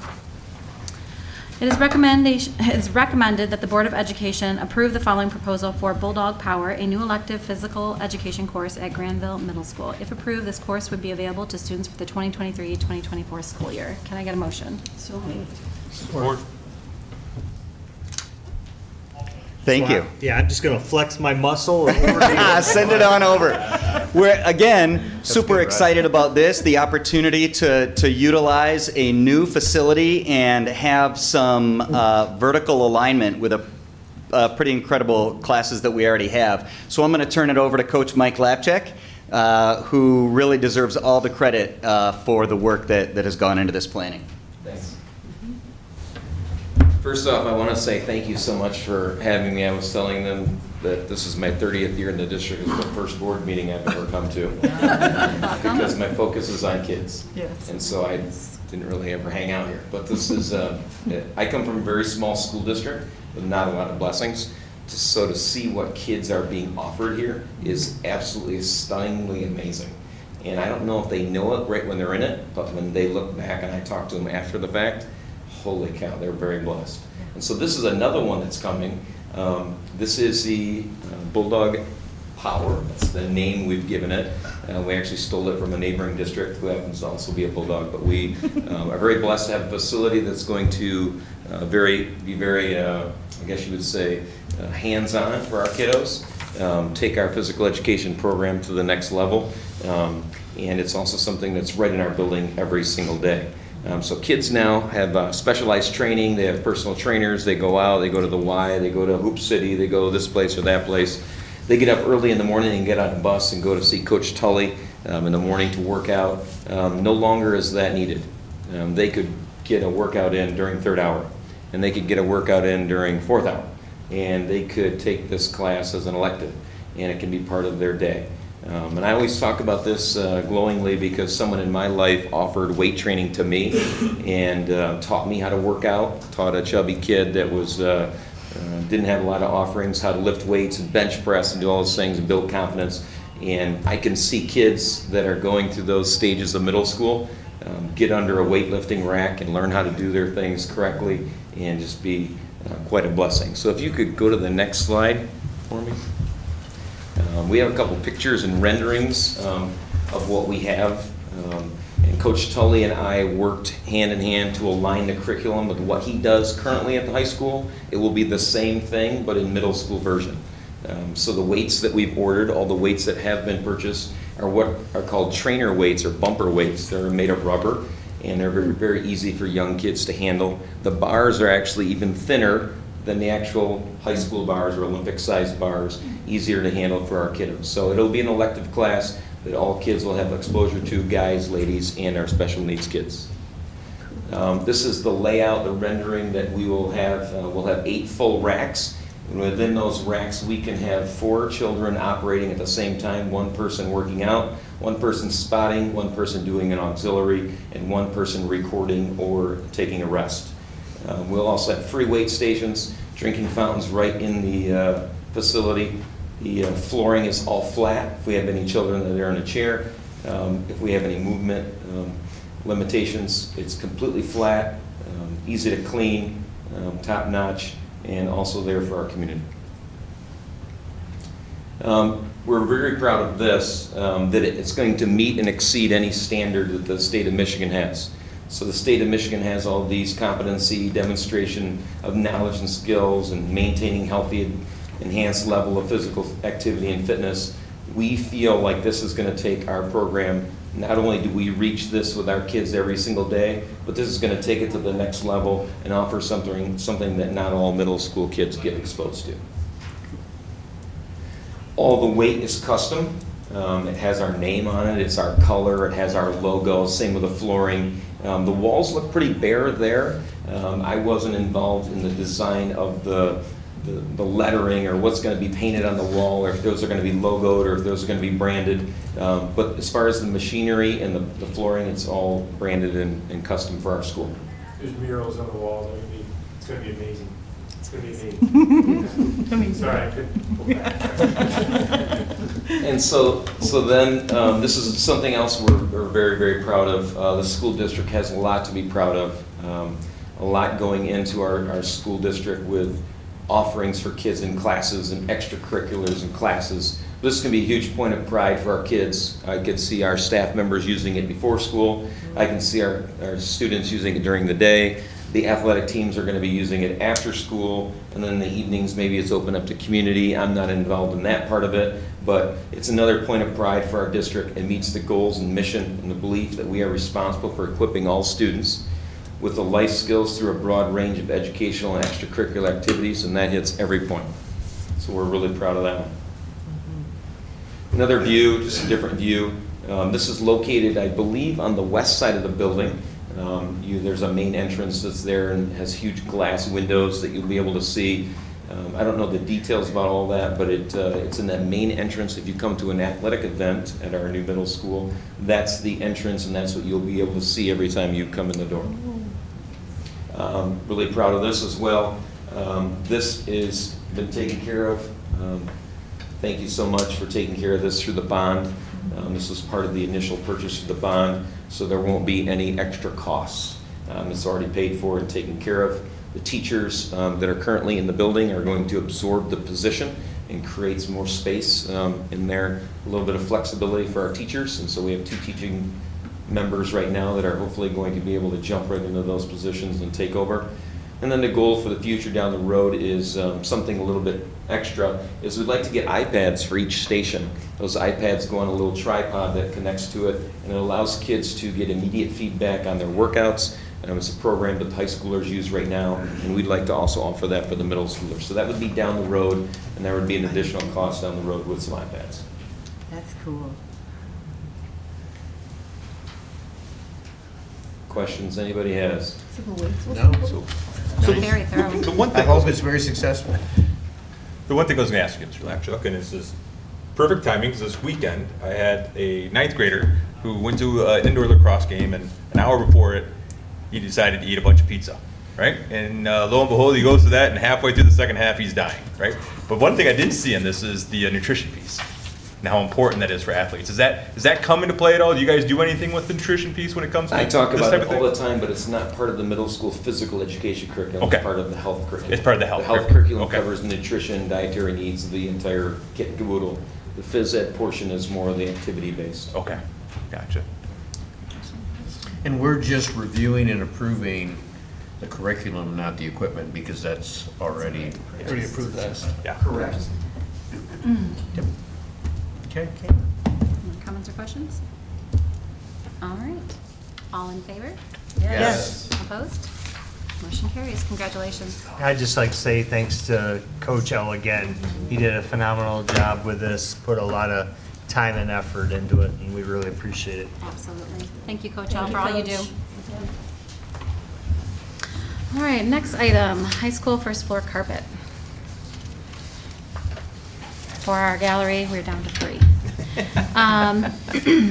It is recommended that the Board of Education approve the quotes from Bentley Mills Incorporated with the installation by DeGraff Interiors from Jenison, Michigan for carpet replacement on the first floor of the high school at a price not to exceed a total of $296,250.56. Specific areas for replacement are outlined in the attached map. Excuse me. Can I get a motion? So moved. Support. And I'll turn that over to Arlen. So this, first floor is original carpet. Over the past 10 years ago, we did the second floor, and since then, for the past couple of years, we've done all the classrooms. So we knocked out the north wing, and then we just did the south wing classrooms. So this just kind of takes care of the majority of the carpet in the building. This will also do all the stairs, so we're going to do the rubberized tread, as we've been doing, and walk-off mat, carpets, in all the entrances. I did not pick out this color, I haven't received it, so. And the kids, I was there. He's like, what do you think? He's putting them out, and they're all looking at him. This is a sinking fund project, too. Any questions? Nope. Nope. Everyone's going first. All right, can I get a roll call vote, please? Okay, Highward. Yes. Gardine. Yes. Steppas. Yes. Wondergen. Yes. DeHaan. Yes. Palmer, yes. Klein. Yes. Motion carries. New carpet is on its way. I love that smell. Just saying, it's great. All right, now we are moving to Grandview cameras. It is recommended that the Board of Education approve the purchase and installation of additional security cameras at Grandview Elementary for a price of $31,986. Can I get a motion? So moved. Support. Thank you. Again, this is another Section 97 safety grant funded through the state of Michigan. And I guess one of the things that we're blessed with is not only to have this, but also the bond. And so what we're doing is we're trying to fast track things through this that we would have to wait for to do in the bond, in Series 3 of the bond. Thank you. Heather, is there a timeline on this, on the availability of the grant funding? Yes, we have to have these funds spent by 9/30 of 2024. So there's future potentially coming? Yes. Okay, thank you.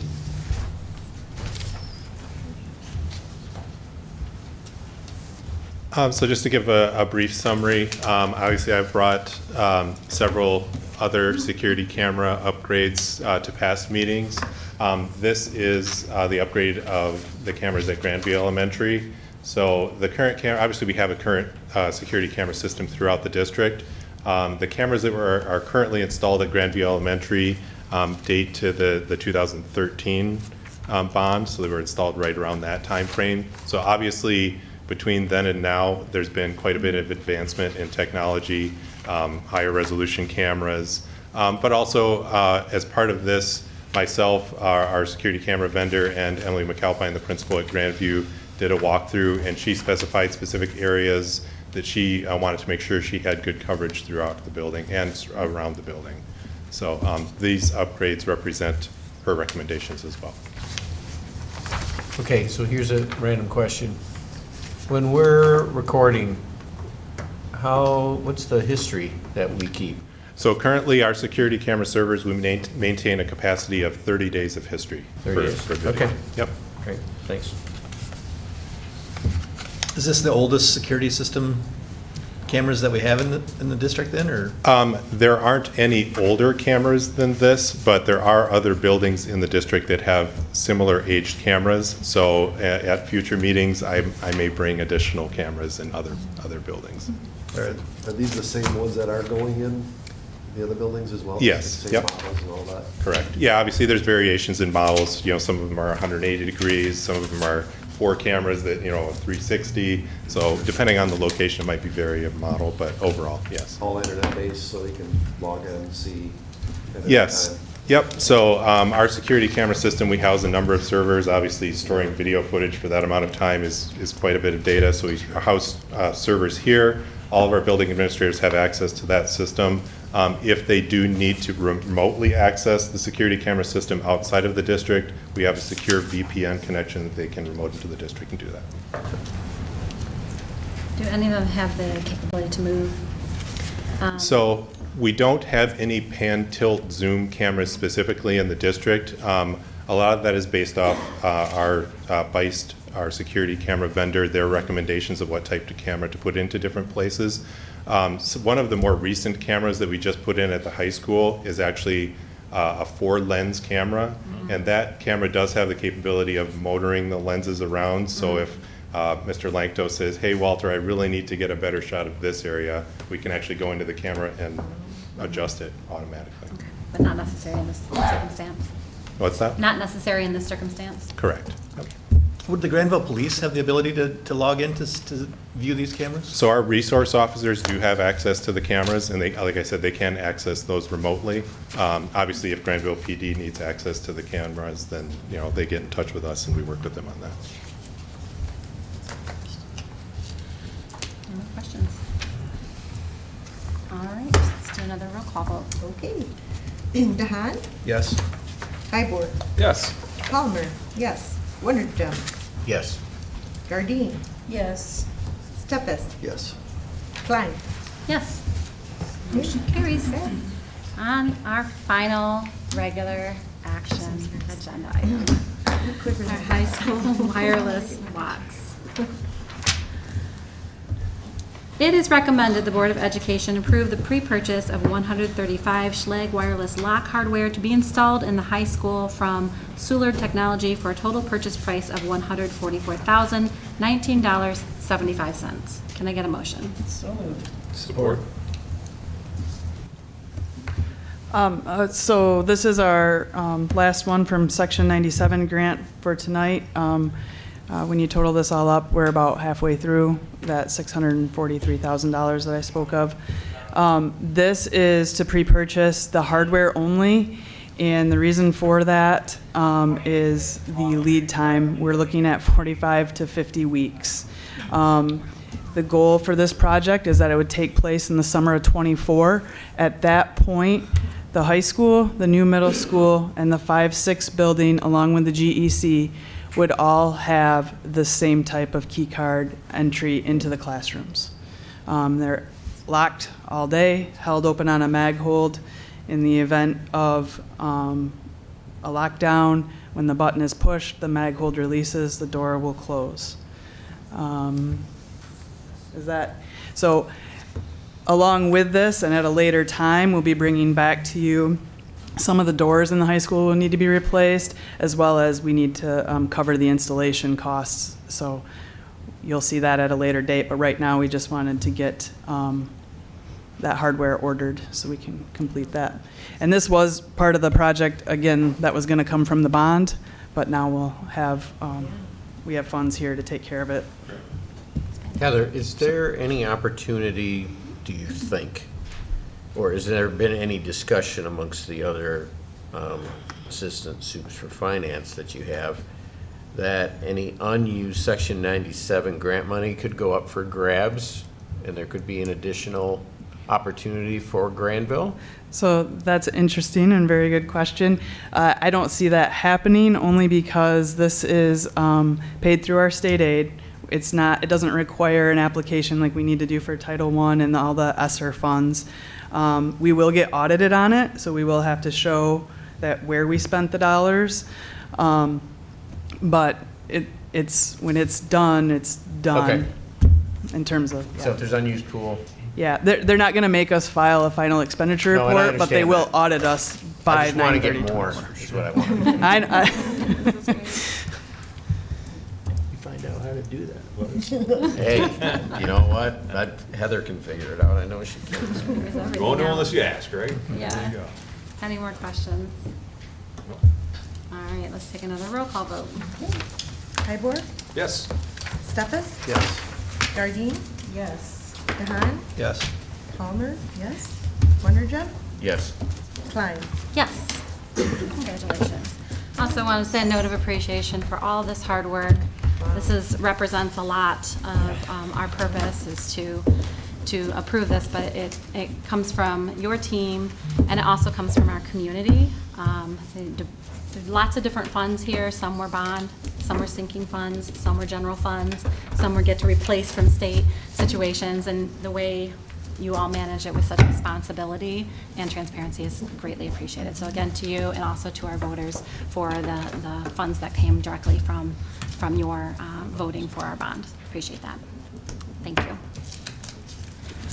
All right, we are moving to our public comment section of the evening. Folks who have signed up for public comment already, thank you, guests, by the way, for being here. You'll have 5 minutes to speak. I will call you up and let you know who the next person is. Mr. Highbauer here will keep track of your 5 minutes and with a 1 minute warning when we get close to the end. I'd also like to encourage folks who are coming up to speak. It seems in the last few meetings we've had a lot of questions, and I just wanted to always state that our administration is open and ready for questions anytime through email. Since this isn't a back and forth forum, I want to make sure you get your questions answered. So if you come with a question about something, please make sure that we have your information here. If you don't, come up and get it, and we'll do follow-ups. But if you have anything after tonight too, please do that. We're always willing to have meetings, phone calls, emails, whatever's necessary to get all your questions answered that we can't always take care of here right in this meeting. While we are having folks come up tonight, I love having those safeties in here, and Mr. Martini was talking about above the line. And every time we talk about these things, I state it, and I just thought that was such a nice way to say it. As we are up here, let's be above the line, responsible, safe, and respectful, making sure that our comments are towards the board and matters that pertain to the board, and also that they are also words that will not violate the rights of others under the law of defamation of character, invasion of privacy. If you have concerns about that, consult with your legal counsel before speaking, please. That all being said, we have a few guests tonight. Excited to hear from you. We'll start with Alan Traxler and followed by Randy Swanson, please. Hello, my name is Alan Traxler. I live in Grandville. My address is on file. I have 2 children in the district, and I just wanted to discuss teachers. I have felt that they are under attack lately. Personally, I feel that they have a very tough, challenging job, and I feel that they are experts that we depend on to educate our children. I have 2 children, like I said. They have some allergies, and the teachers have looked out for my kids. They are mindful of making sure when there's a special event, my kids can have some kind of treat that they can enjoy, and just think of how difficult it is to manage all their other things they do, teaching children, but also caring for them as well, looking out for their needs as an individual. So I'm only speaking here today in support of people who are worked pretty hard, sometimes often underappreciated, and if we could all just be mindful of thanking them for the job that they do, and think of ways that we can support our teachers, and that's why I'm speaking here tonight. Thank you. Thank you, Mr. Traxler. Next up, Randy Swanson, followed by Brenda Bargenquast.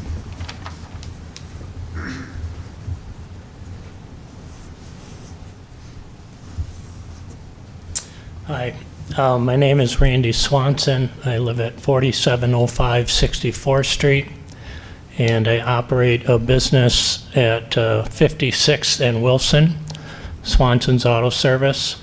I simply wanted to make a comment toward the board regarding homestead taxes, and I wanted you to know that homestead taxes are not something that I spend a lot of time thinking about or worrying about. I want to have a good school system.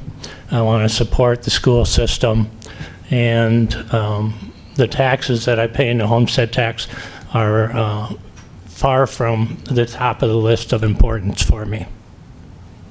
So thank you. Thank you, Mr. Swanson. Next up, Brenda Bargenquast, followed by Kevin Weiss.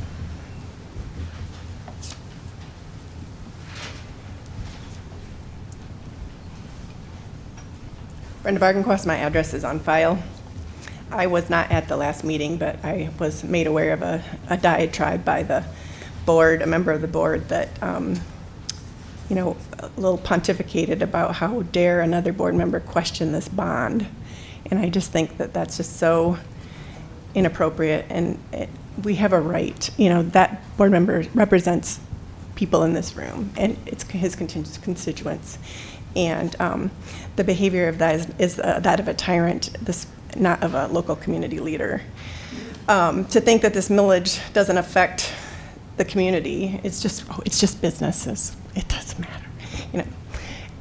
That's just disingenuous and ignorant. I know the guy left didn't seem to care, but I'm sure that he'll have to raise his prices, you know, if this goes up, if the taxes go up, and then us local homeowners who, you know, support his business then are affected. Renters who rent, the property tax of the landlord goes up, their rent goes up. So renters are actually hit twice. They're hit where they live, and they're hit when they do business in the community. So, and I think that voters and homeowners and parents have a right to question these things. You know, there are more there's more apartments in the district, which you can clearly see. It's easy to see. There's more coming up, being built every day. And that also, I'm segueing here. I didn't pre-write this, so hopefully I'll tie it all together.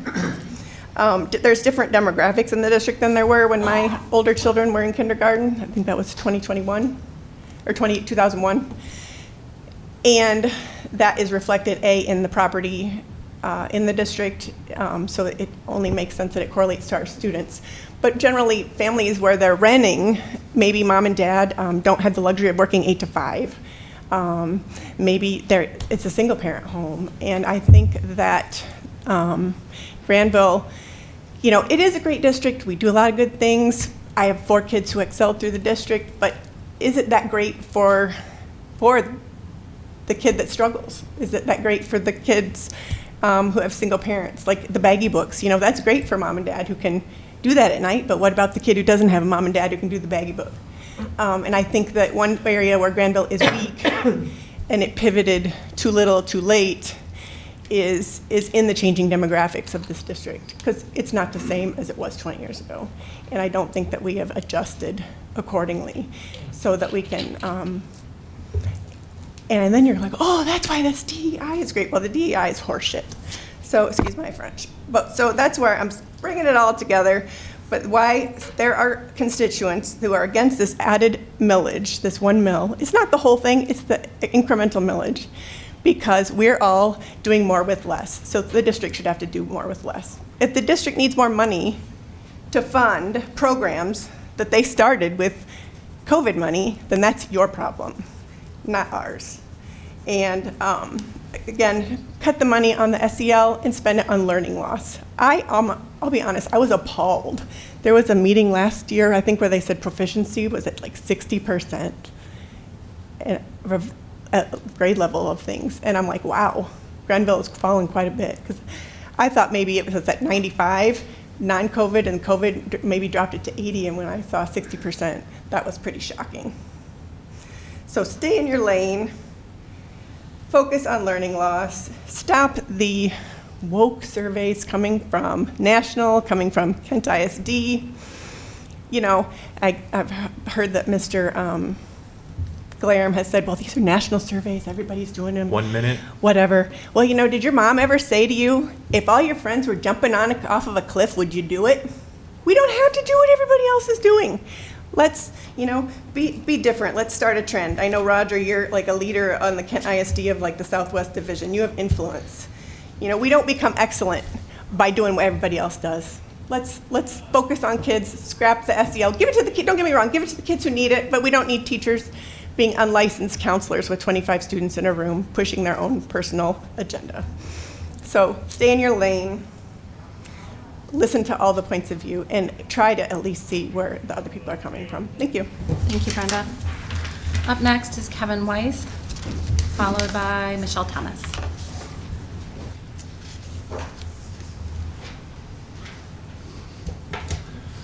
Good evening. First and foremost, again, thank you for all your service, everything you do for our schools, and most importantly for our kids.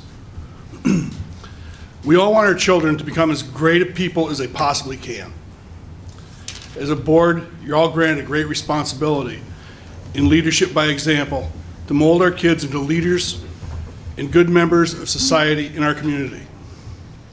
Children are constant observers. They absorb and duplicate the actions and norms that are established by the adults around them. These do not have to be direct connections. With the multitude of social media, news, secondhand verbiage, all playing a role on how they absorb information. These norms are not based on anything but the adults in their lives. Madam President, your behavior as a leader in the district that I hold near and dear to my heart at the last meeting did not live up to these standards. The public demeaning of Mr. Steffes was nothing short of deplorable. A short post-meeting discussion could have resolved the issue and held both in high esteem. This bothers me mostly because this is your second term. You know better. Having a sidebar discussion is not out of the norm for you. You know better, please do better. Thank you. Thank you, Mr. Weiss. Michelle Thomas, followed by Cameron Zipkowski.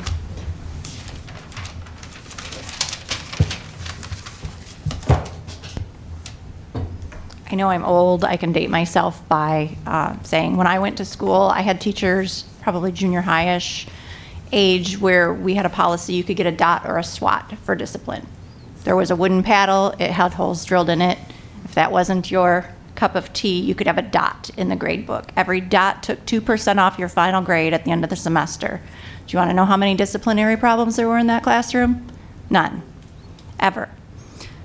I went on and read our handbook. I read the handbook cover to cover for the high school.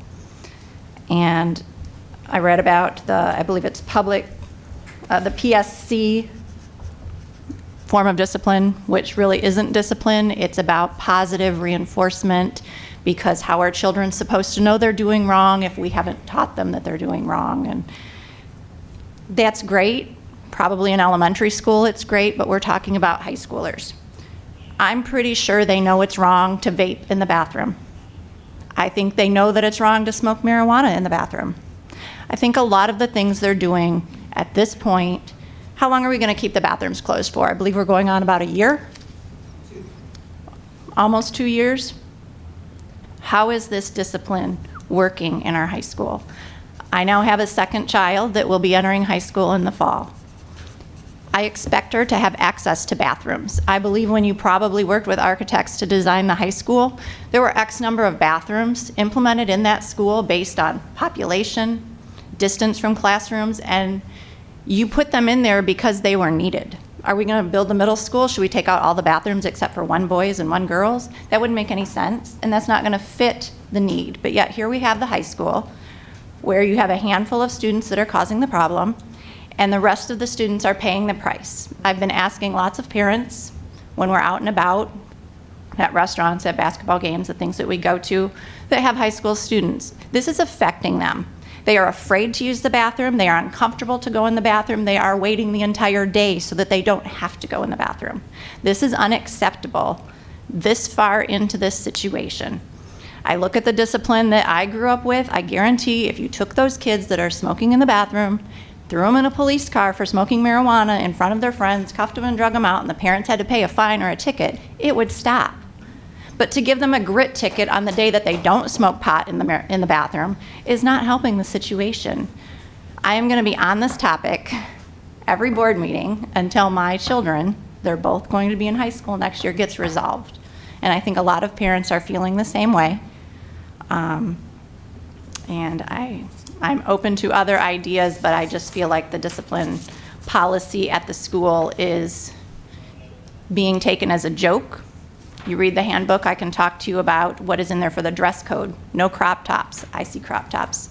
Spaghetti straps. No spaghetti straps. I see them every day. Ripped clothes. Every day, ripped clothes. They're not supposed to wear hats. They're not supposed to have accessories, costume items. I see furries and ears and tails. When you have a policy in place and you don't enforce it, the children don't take it seriously. They don't believe that there are consequences for their actions. And I think they need to start being held accountable. These are high school kids. They know better. Thanks. Thank you. Up next, Cameron Zukowski as our final speaker for the evening.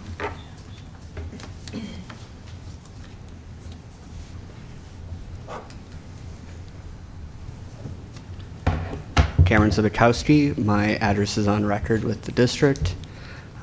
Dear members of the school board, I'd like to take a moment to express my heartfelt gratitude to all of you for the incredible work you do day in and day out to ensure that our students receive the best possible education.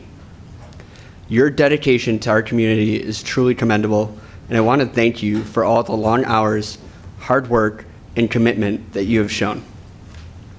I would also like to take this opportunity to recognize the exceptional leadership of Kim Klein, who has been an incredible chairperson for this board. Kim, your guidance and vision have been instrumental in shaping the direction of our district, and your unwavering commitment to the success of our students is an inspiration to us all. I would also like to thank Roger for his invaluable contributions as superintendent to the district and for working tirelessly to support our teachers and students. His hard work and dedication have made a real difference, and we are all very grateful for everything you do. However, I would be remiss if I didn't mention the recent no vote by Joe Steffes at the last meeting. While I respect Mr. Steffes' right to his own opinion, it is clear that his no vote is equivalent to a vote to defund public education in Grandville Public Schools by over $15 million. The decision to vote against a standard funding renewal for our district to keep the district running is dangerous and irresponsible at best. The job of being a member of the school board is not an easy one. I believe it is important to acknowledge the significant consequences of these choices and the shadow of doubt it sheds on the unity of our district when going forward with requests to the public. A vote against public education is a vote against the future of our community, and we must stand together in our commitment to providing the best possible education for our children. That said, I'm confident that this board will continue to work tirelessly to ensure that our students have the resources they need to thrive. I'm grateful for your leadership, your dedication, and your unwavering commitment to our community, and I look forward to all the great things that we will achieve together. Thank you once again for all that you do. Thank you, Karen. The next workshop board meeting of the Grandville Board of Education will be Monday, March 6, 2023 at 7 p.m. here at the Administration Building. This meeting is adjourned.